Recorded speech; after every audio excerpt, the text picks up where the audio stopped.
Welcome to the Bachelor Universe podcast.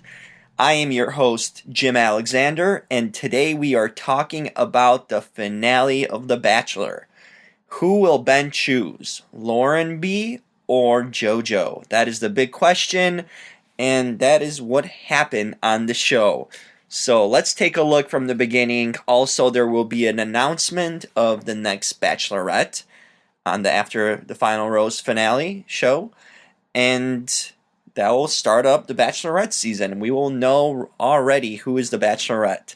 So let's start off from the beginning, go back, and see what Ben did on the finale of The Bachelor. Well, to start things out, definitely the last episode emanates from the studio audience. It's live. Chris Harrison hosts, and they're getting ready for After the Final Rose. That's what usually happens on that show. So that's always like the kind of a personal touch to it. It's not all taped. It's some reality based on it. And it starts off with Chris Harrison introducing the final episode. Ben's pastor is live in attendance. Right. Wow. Okay. Harrison keeps on kind of pitching that there might be a potential of a wedding taking place in the studio audience. I doubt that would ever happen. That'd be really kind of weird if there was a live wedding. And I'm sure the last thing on Ben's mind is getting married in a studio audience. Especially for a guy that's that like serious about marriage and wants to make it right. The way to make it wrong would be to do it in a studio audience show. So, I guess the pastor got a free trip to LA, so nothing wrong with that. So first off is always the introduction, kind of the meet and greet with the parents. Lauren B. is the first one to arrive. She's wearing Daisy Dukes, looking good. They are basically in Jamaica. That is the place where the introduction with the family happens. So that's exciting in a way to get to visit Jamaica, right? Yeah, it's always good to have a nice, much better in Utah on Caitlin's season. That was the place in cold Utah. No one was around there. So Lauren comes out to meet the family. That is the first thing that happens, wearing those hot Daisy Dukes. She comes well equipped. She comes with a bottle of wine and flowers. Right away, she attempts to sweet talk his parents, talking about her and Ben's first date. And, Ben's dad is smitten with Lauren. He right away thinks that's the right woman for him. He says that there's a twinkle in her eye, in Ben's eye, when he talks about Lauren. So, coming from Dad, apparently that means something. Then he asks a hard-quitting question, and he asks her if she's in love with Ben, and she tells the father she is. So then he asks her if she's ready to get engaged with him. She is. So then she passes Dad's test. Next is Mama Ben.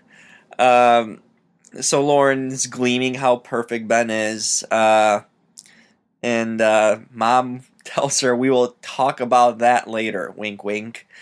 So maybe she's spilling some secrets about Ben. Maybe. Who knows? So Mom approves of Lauren. Ben then follows up and talks to him, and he's struggling with his decision, and he doesn't know who he's gonna go with. Lauren leaves at that point. They escort her into the limo. Um, so yeah, Ben, there's only one choice. It's JoJo. I mean, you can't go wrong with that. Now, JoJo's final stand. So here's JoJo's arrival. She comes with a seashell and flowers, much different than flowers and alcohol, but whatever works. Um, I mean, you'd think she wanted to booze up the parents, to get on their good side, but apparently not. JoJo's confident.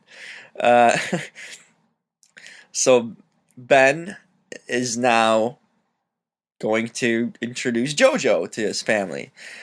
He, but the funny thing is, he apparently is so nervous. I mean, the guy's talking like a chipmunk at a chipmunk rate speed. You can't even catch on what he's saying. I mean, slow it down, bro. Articulate. It's gonna be okay. You're gonna make a decision. It's just a meeting with the parents.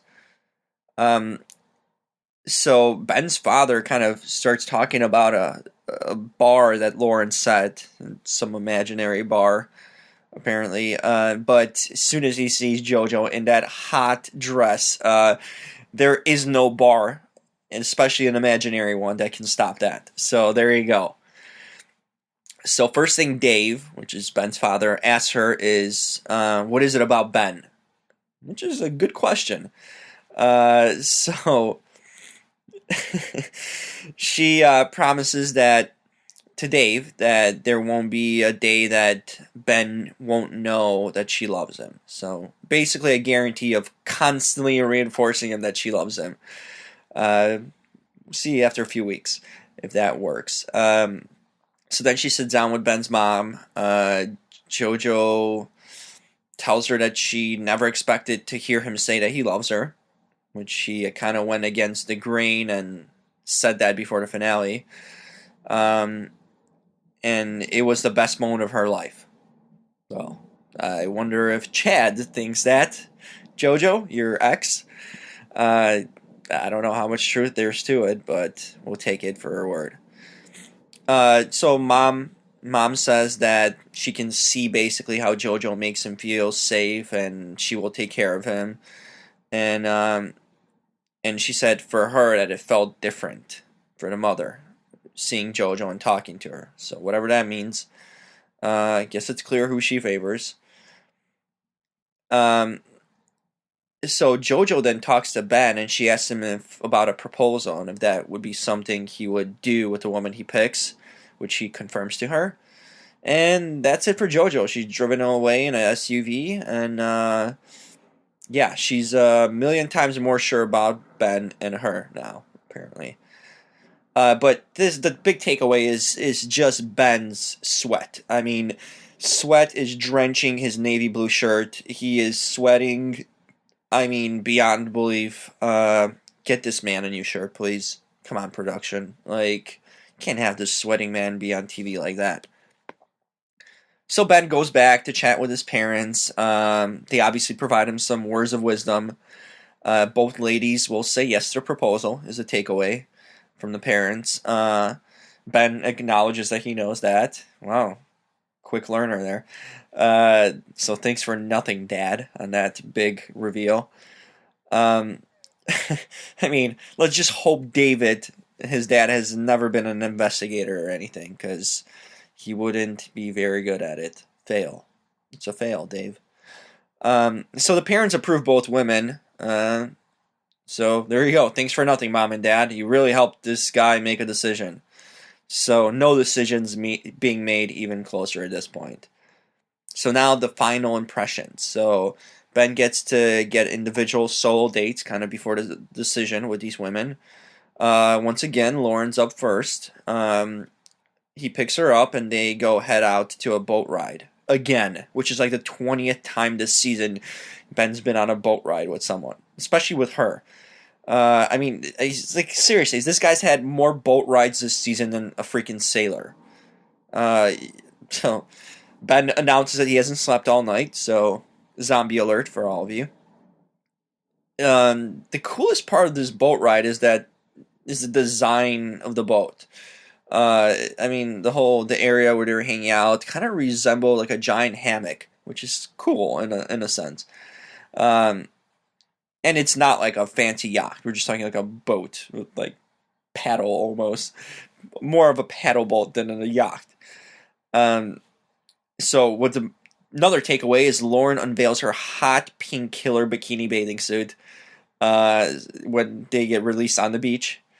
So then Ben starts questioning life with Lauren when things get hard.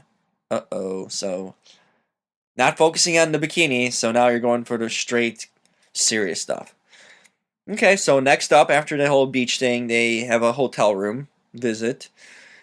She expresses like concern over the mystery of his relationship with JoJo, since she doesn't know that he told her also that he loves her.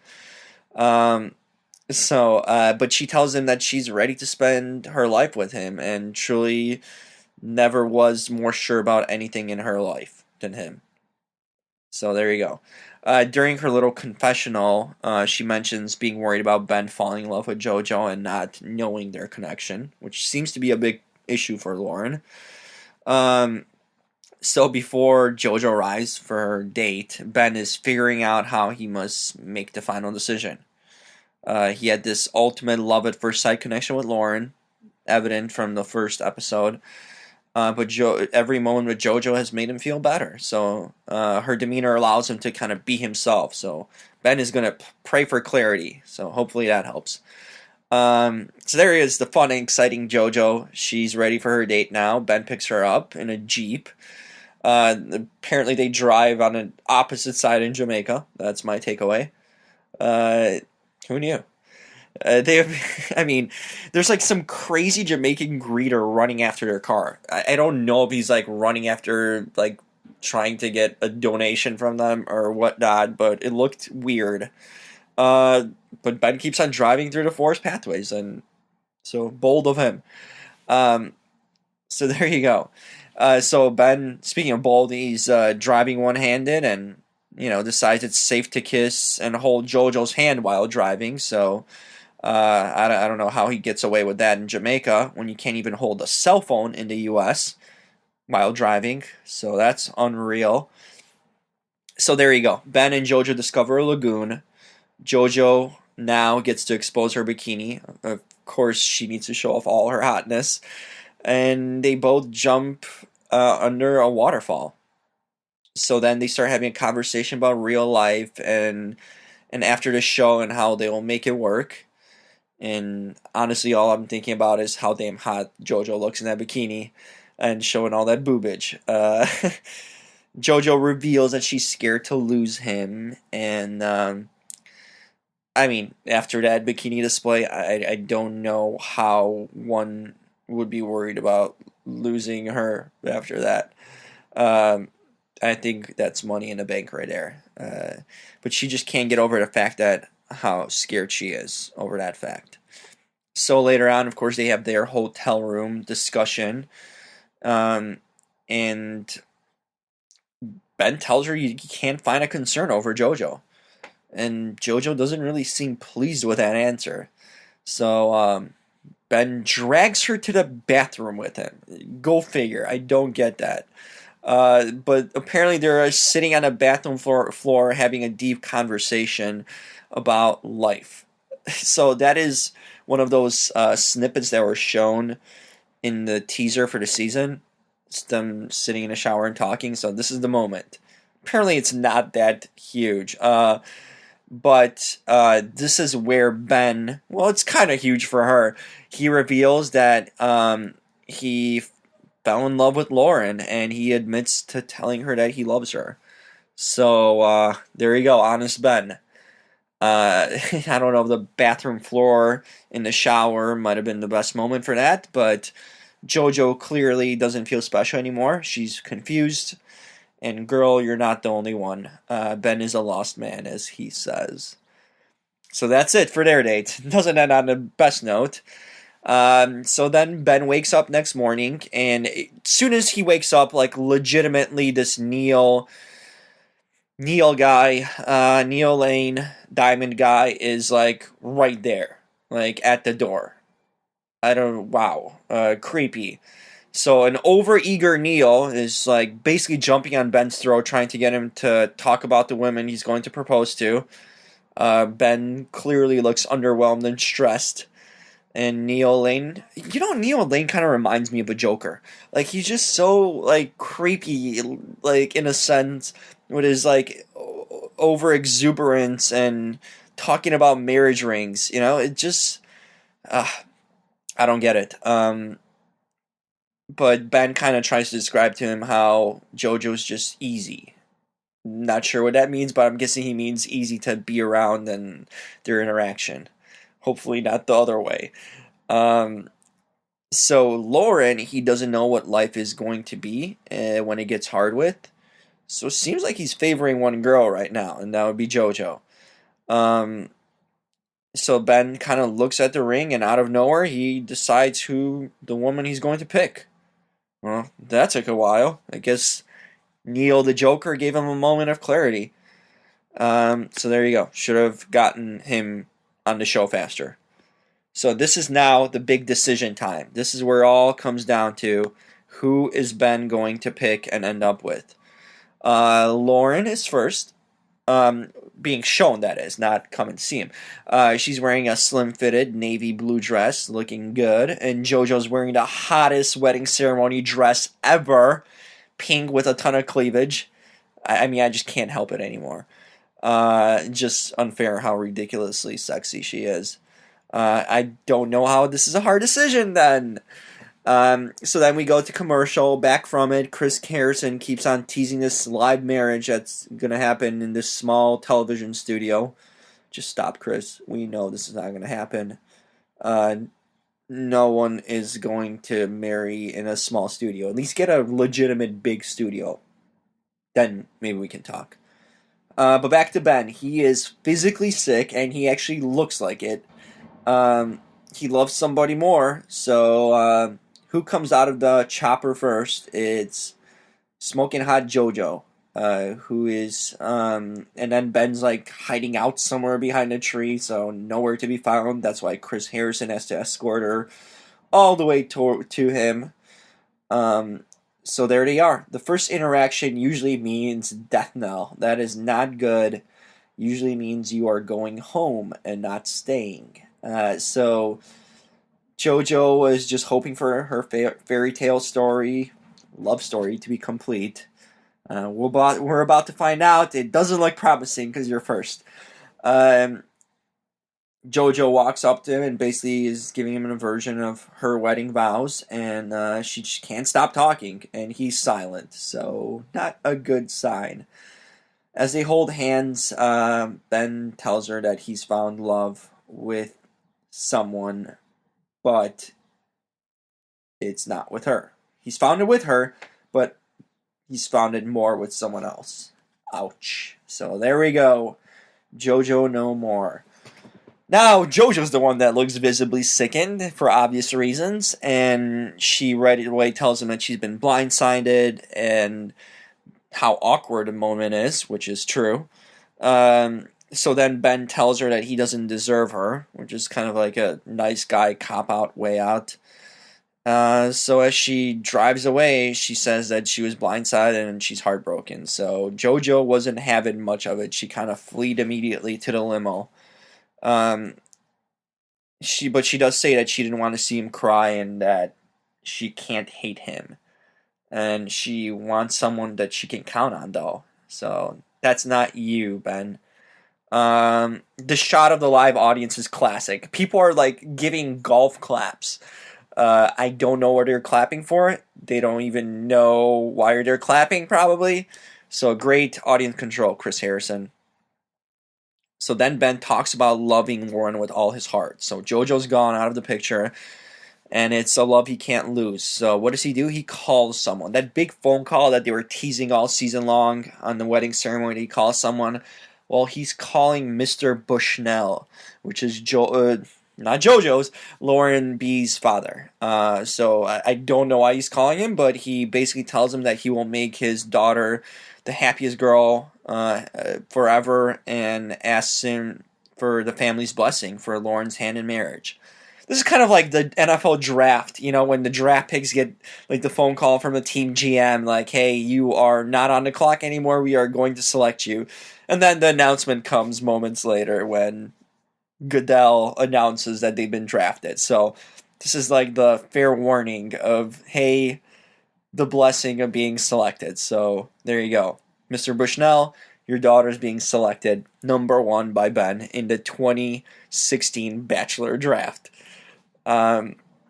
Whether she lasts, we will find that out somewhere down the road. So Ben gets the blessing, and he does a goofy woohoo type of dance, and he exactly said that. So here comes Lauren. She's visibly, Ben's visibly shaken now. Should be happy, but he's not. Maybe he is, but he's shaken as Lauren approaches him, and she does her version of the vows. She tells him that he's her person and she loves him, and he immediately tells her that he wants to wake up next to her every morning. He gets on his knees and proposes. So she giggles and says yes. They both tell each other they're each other's person. He offers her his final rose. There you go. And they kiss. So he sweeps her off her feet, literally, takes her to the chopper, and they fly away. The end. So there it goes. That was it. Lauren is the girl. She is the one that he picks ultimately. And wow. Okay, I guess it's kind of it was kind of predictable in a sense that she was out there all along. That was someone he was heavily invested into from the first. She was the first one that came out of the limo, and he had that immediate connection with her. So, not surprising at all. Ultimately, at the end, even though, like, gosh, when you look at my predictions from the first week, are you kidding me? I had LB. Going extremely far, and Olivia, and just people that are nowhere to be found right now. So I was way off on this season. My initial impression of who was going to be kind of the one this season definitely wasn't who I expected it to be. So Lauren B's the one. And my final 4 of Olivia, LB. I did have Lauren B, though. And I had Becca, actually. Becca, Lauren B, LB, and Olivia. So my wild cards were Jennifer, Boobage, and Kayla. I didn't even have JoJo anywhere near. And my final were Olivia versus LB. So, wow, did I get this one wrong? LB was gone after like 3 episodes. So maybe my predictions aren't that spot on. So that was it. Overall, look at the season. It was an interesting season. Solid ending. It was Lauren all along. JoJo is definitely a viable contender. But it was a season pretty much that Olivia dominated throughout. It started out early on with Lace being kind of the antagonist, but Olivia really took over and changed the game in a way. So it was Olivia that kind of carried this season. She was the villain's gonna vil of this year. And she brought a lot of drama and craziness to the season. So it was memorable overall. He did some things you've never seen, basically, by announcing to 2 women he loves them before he picked them. Drama was solid. Could have been better, but it was overall a good season of The Bachelor. So, another one in the books. Ben ended up being a pretty solid bachelor. I was more worried about him being too much of a nice guy, but kind of was true to himself, it seemed, and didn't turn out too boring at all. So then comes after the final rose episode. Chris Harrison continues to pump up the potential of Ben getting married on the after show, so please just stop. So Ben comes out to chit chat with Harrison. They talk about the experience, and he basically talks about it not being easy at all. He talked about not being able to watch much of the show due to his stomach hurting. So clearly, Ben's got some physical issues with uh, physically feeling ill. Give this man a Pepto-Bismol or something. Did he eat something in catering all season or what? Or you just couldn't decide between the two women. But Ben doesn't regret falling in love with JoJo. That's a big takeaway. Is his message to next bachelors is not to live in regrets. So there you go. So now the big moment of JoJo. So JoJo comes out. You go face to face for the first time since the ceremony. Of course, she looks super hot again. She tells him that it was hard watching the show. But Ben doesn't have a regret of her being part of his life. His stomach is still hurting. Unbelievable. Harrison puts Ben in an awkward position, basically, and asks him if he still loves JoJo. And Ben kind of tries to backtrack on it and save his ass by saying that he wants to move on. And JoJo tells him that she's happy for Lauren and him. I don't know how much truth there's to it, but maybe. Then Harrison throws a preview of Dancing with the Stars. Von Miller is in the studio audience. What are the odds of Von Miller being on after the final rose? I mean, those odds would have been astronomically low had I been a betting man. I mean, wow. Of all people, Von Miller is now part of The Bachelor. Yet he hasn't signed his Broncos contract. Harrison asks JoJo what her life's been like since the show. She talks about watching back and kind of moving forward.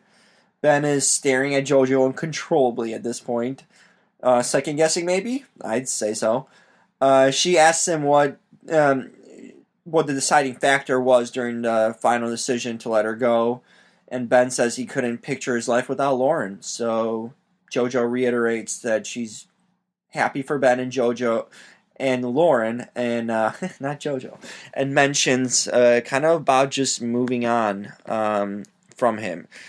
Takeaway from her was that she just kind of wanted to make it clear that she's done with him, that she's moved on. I don't know if that's sour grapes or if she's legitimately just over this guy and doesn't want to hear much about him. So there you go. Then Chris Harrison teases this announcement of The Bachelorette. And the talk going into it has been Kayla has been the front runner. She's the one to look out. They've already shot vignettes of her. Kayla was the rumored Bachelorette. And then Chris Harrison pulls one out of left field and announces JoJo as the next Bachelorette. Right as Ben is sitting right next to her. So there you go. A double slap in the face to Ben.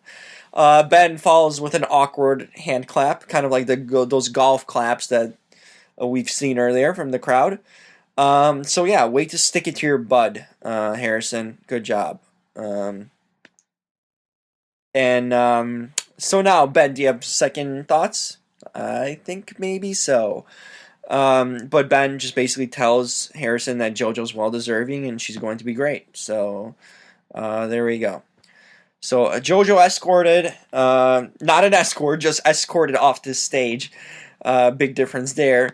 And she is the new Bachelorette. So there you go. That's the big announcement. I wonder how Kayla is feeling right now. The rumored one, the one that shot the vignettes, which will now be all a myth. The what could have been.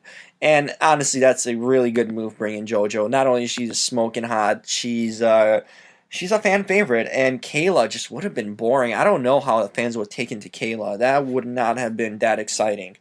JoJo, on the other hand, exciting. So there's Lauren. She finally arrives on stage, and she kind of feels a sense of relief that the show's over. Wait, there is Ricky Schroeder in the audience. Yes, what? I mean, what are these athletes and celebs doing there? I mean, the most obscure people are in that audience today. I mean, ABC really had to fill up that audience, huh? Lauren says she won't change her experiences for anything. She's more in love with Ben today than ever before. So we'll see in a few months. Another ABC show promo airs. Jeez. Then back to Lauren. She reveals that she's going to be moving to Denver with Ben. She doesn't want a long engagement, but they also want a date, which is kind of obvious. And Ben wants to just show her off. And then they're interrupted by none other than Jimmy Kimmel, who's in the audience. And Jimmy demonstrates how babies are made, courtesy of Ben, of Kate, what am I talking about? Of Ken and Barbie doll. Yeah, so he brings two Ken and Barbie dolls and basically demonstrates something we don't want to see. And he asks them actually if they will watch JoJo as a bachelorette. So that's an awkward question from Jimmy there. So then the big moment, Harrison introduces Pastor Wilson from Indy. He puts Ben in the ultimate spot. Once again, this is like a setup all along for Harrison that's setting up Ben during this after final roast. Just putting him in awkward situations. Ben denies the proposal, as we all expected. He wants a real wedding. Who wouldn't? But Ben surprises Lauren with her family in attendance. Like I said, everyone is in that studio audience tonight. He redoes his engagement proposal on the spot and basically gets down on one knee and asks her to marry him live. Both families start hugging. She, of course, says yes again. So it's family reunion time. Both families are invited on stage. Pastor's invited on stage. Ben says he's relevant, for 10 more minutes, which is kind of like a nice, humbling, funny moment from him. And Ben thanks the Bachelor Nation for letting him in and being supporting and the eloquent and classy way to end another season of The Bachelor. So, nice guy overall, demonstrated again, and that's how it goes. So, there we go. Ben ends it on a high note. And that's the season. So, what to look forward to? JoJo as the Bachelorette. That is the moment we've been waiting for. That is something to be on the lookout for. Solid season of Bachelorette. Great choice with... it's going to be a solid season of Bachelorette with JoJo. Great choice. And good season of The Bachelor. So everything ends happy. Looking forward to JoJo as the Bachelorette. That is the next time you will hear from me, which will be soon. JoJo's season starts, and we're diving into the first episode. Thanks for joining me on this podcast. You can find me on Bachelor Universe. You can Google that, and that will come up for you to check out my blog, which is part of Chicago Now. So chicagonow.com, Bachelor Universe, or just Google Bachelor Universe, and you can get more stuff from me on there. You can follow me on Twitter at JimRKO, so JIMRKO. And there's a lot more news and stuff, and my tweets are kind of crazy to follow on Bachelor Night. Live tweeting is what I do. And make sure to check back here on the podcast as more episodes will be coming your way with the new season of The Bachelorette. As always, thanks for joining, and I will talk to you soon. See you guys.